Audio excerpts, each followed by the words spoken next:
Hello you bunch of Suunto fans, let's check out the brand new 2.3.26 Suunto Vertical update. This is massive, let's go and check it out.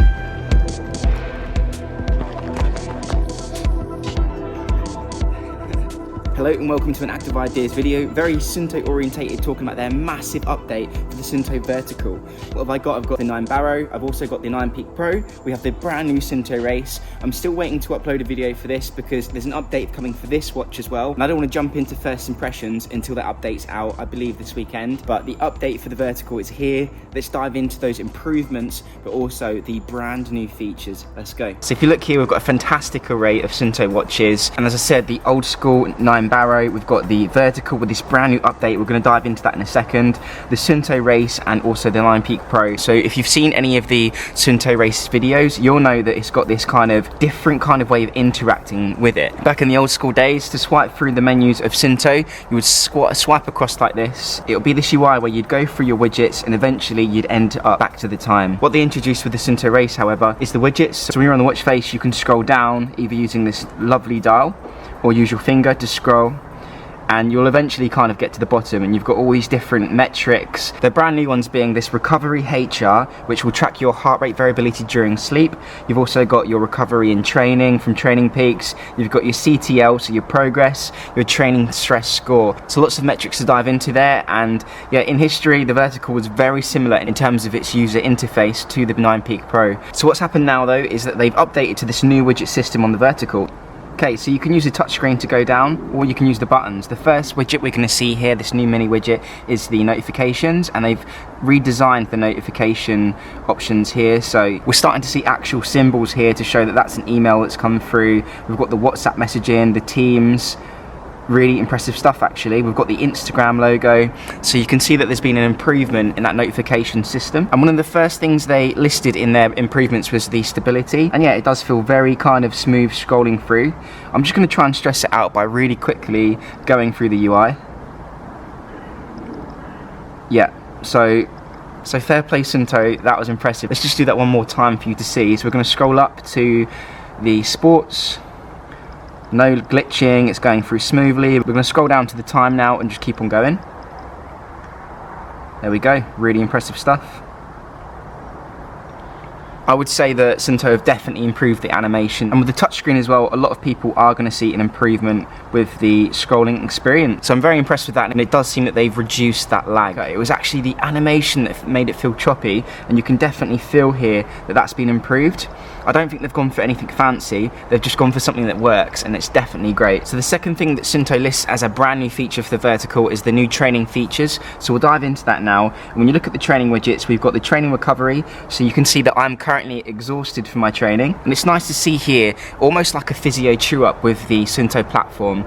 I've actually got both of these watches connected to the Suunto app, and I'm able to switch between 1 and 2, so I think they've improved that as well. If you do want, for example, a smaller 9 Peak Pro for kind of sleep tracking or kind of just wearing all day, whereas when you're going out in the mountains you want to take your Vertical, switching between the watches is nice and smooth in the app now. So yeah, they're both showing the same data, but you can scroll through these. You can see that rest is necessary with my high training load. I've currently done 40 miles in the past 4 days and I'm definitely feeling it. You can see that my feelings have been more positive than usual, so keep it up. And what's happening here is I have been training with the race watch, so most of my data is going to be on the race because I'm looking to drop a review on that, but most of the metrics have ported over to the Vertical when I did sync it up with the app. We'll go on to the next ones. We've got progress, and if we click onto progress you will see that yeah, my fitness is improving. I've got a ramp rate of 42, not too sure what that means. You can see my VO2 max is roughly about 51 in terms of the amount of oxygen that I can uptake. Really useful to know. And you might be seeing that the different is because with the Vertical I've got all of my spine race training on it, and I've just updated the watch, whereas the race have only been testing it for 2 weeks, so that's why my VO2 max is a little higher on the Vertical at the moment. You can see that my fitness age is 20, and for the running estimates, what you'll see there is your 5 kilometer estimate, your 10 kilometer estimate, so we'll dive into that. What you'll see on the Vertical is that my 5k estimated time is 24 minutes, my 10k time is 51 minutes at the moment, my half marathon time is 1:58, and my marathon is 1:49. But what I think is absolutely fantastic, if you want to improve your running, is your lactate threshold. So famously, you might have heard of Paula Radcliffe. She's a UK women's runner and she runs long distance, a fantastic endurance athlete. She famously has quite a low VO2 max, I believe, compared to kind of other elite runners. The one thing that she did have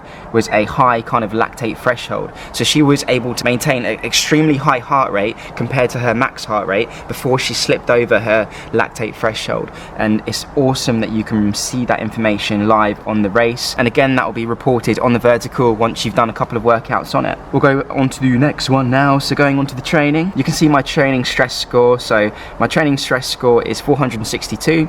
I don't use TrainingPeaks that much, so this number and the TrainingPeaks metrics that I'm getting are still something I'm trying to learn. But monitoring your load is really important in terms of not getting injured, making sure that you're making slow incremental improvements week by week, and yeah, tracking that from your watch. So I know that it's 462 this week and I'm not sure what I'll finish on, but I know the week after I'm not going to push it much more than 10% on top of that to get that incremental improvement without the risk of injury. So you can see here also a little kind of diagram. So I am at the top end of getting some gains and I am very far away from being in a recovery state. I'm pushing beyond normal limits. You've got the CTL, the ATL and the TBS. I've also here got the duration. So on the duration, you're going to see how much I've worked out. So I've done 7 hours and 39 minutes of exercise so far this week, and my weekly average for the past 6 weeks has been 5 hours and 53 minutes. You can see that I'm working out a lot more than I typically am used to. On the vertical, for some reason the map's right at the bottom. I did want to add that you can add a pinned widget by swiping to the right, as you've seen here. I've added maps, so it's a real quick and easy way, but you're only limited to one pinned widget. So on the map, you can see here that I'm zoomed out to 200 meters on them both. I'm looking at the elk there, if you've watched my vertical video. I've also got the avalanche or the pot of gold, and I also showed you in that video the vertical. I highly recommend you watch it. I dive into everything navigation for the vertical. We also have the camping tent as well, where I showed you how to navigate on a field and just use those features in a basic way so that you'll get used to using them. What you'll find now, so if I zoom out on both of these watches by using the hold in button down, and if I scroll out on this one, we can go out to 500, but we can also go out to a kilometer, and we can also go out to 2 kilometers. So we're getting insanely far out now. This is the whole of my town on the vertical that you can see here, whereas on the race at the minute, until the update comes out, we can only zoom out 500 meters. So this feature on the vertical and coming to the race to zoom out to 2 kilometers is fantastic. And I think a lot of people who are into ultramarathon or into hiking, anyone really who's going to use the mapping system is going to absolutely love that. It's good to see it here and it works smoothly. One thing I might add as well quickly is that in my testing of the Suunto race, I've not had any issues with like the maps crashing or losing the map and the screen going blank. When the vertical first came out, there was a bit of that happening, and that has definitely been improved because yeah, the race hasn't happened at all. Since the verticals had the updates, I've not had any issues with it as well. So yeah, I think they've really ironed out that kind of stability as well as adding those extra features for the maps, and it's great to see that come in such a short amount of time. So another thing to show you guys is diving into HRV or heart rate variability. Here we've got it on both the watches. I've been sleeping with the watch for quite a few weeks now, and yeah, we can see what my 7-day average is. We're just going to click on there and just show you what it looks like. So when you click onto the heart rate widget, you're going to see what your 7-day average is. You can see what your last night's heart rate variability is. You can scroll through and you'll see track sleep for 14 days. I'm not quite there yet. Another reason that I'm holding off for the Suunto race review, you can see the last 7 days and how that's kind of gone up and down in terms of my sleeping quality and my automatic nervous system. And it's going to show you lots of information here. My average sleep duration. We can see my sleep start was at 2 o'clock in the morning. And for the past 6 weeks, yeah, my average sleep start has been about 2:39, so I need to get to bed earlier. We've got the sleep here, so diving into sleep, you can see what it looks like when you record a week's worth of sleep. You've got the duration here, so yeah, I'm 1 hour and 59 minutes off of my target. We've got my average heart rate during sleep, my minimum heart rate during sleep, the time I fell asleep, the time I woke up, the blood oxygen level. Yeah, you can dive into all of your sleep cycle stages, your deep sleep, your REM, your core sleep, your awake time. And it's going to give you those breakdowns, so you can see those in percentages or duration time. The reason you are potentially considering the vertical is the memory and pixel display. Isn't as vibrant, isn't as bright, but it works great in daylight and direct sunlight, looks fantastic, but also offers you much more battery life. And it also means that you can have a solar panel underneath the display. So I'll just show you what that widget looks like. Nothing's changed. So this widget is now called the solar harvesting widget, and you can see what your battery level is. You can click on there and then you'll see what the solar harvesting has been today. I mean, if you look outside, I'll show you a little snippet in a second. It's dark, it's grey, we're heading into the winter. It's actually starting to rain, my hands are cold. But this is what the widget looks like. No update on that widget yet. Now, one massive thing that I loved about the Suunto Race and using this, I'll show you now. This isn't a gimmick, I've actually been using it. We're just going to go down into the control panel and go into alarm clocks, and I have been using this as a very heavy sleeper to wake up in the morning. So you can see I've got an alarm at 7, 7:54, 8:45, 9, 9:15, 9:30, 10, 10:15. You can have multiple alarms on the Suunto Race, and now we can finally have multiple alarms on the Suunto Vertical. It was one of the things that really helped me when I did the Spine Race Ultra, being able to set multiple alarms when you're having a 15-minute sleep and you're heavily sleep deprived. You don't want to slip into a sleep cycle, have your watch vibrating like crazy. Now you can do it on the Vertical. And not just that, you can have sunset alarms, you can have sunrises alarms, as well as your own custom alarms. There's a lot more flexibility there. A new thing they're raving about as well is the new Find My iPhone widget, and to do that you need to access the control panel by holding the bottom button, and you'll get this new control panel widget where you can see your alarm clock really quickly, you can see your notifications, your do not disturb, your flashlight, your customized button, backlight. Find My Phone, this is what we're talking about. We're going to connect it, so now we're able to find my phone, which is very good if you're often losing it. Another thing that I've experienced today on the Suunto Race is the stand-up reminder. I have done so many miles and it keeps reminding me, stand up and move. So that's now come to the Vertical as well. Another new feature is that you can now add the SuuntoPlus apps to more default sport modes, so that's very good. We apparently have a new improved media control, so we're going to go on to that. So this is what the media control looks like now, and it has been improved because now you can use the buttons to quite easily and clearly see what's happening. You don't have to remember what button combination to hold down. You just kind of go down, I want to increase the volume, or I want to press play. And it's all touchscreen as well, so yeah. And you can see on my phone the volume's actually going to go up and down, so turning it up and turning it down with the touchscreen.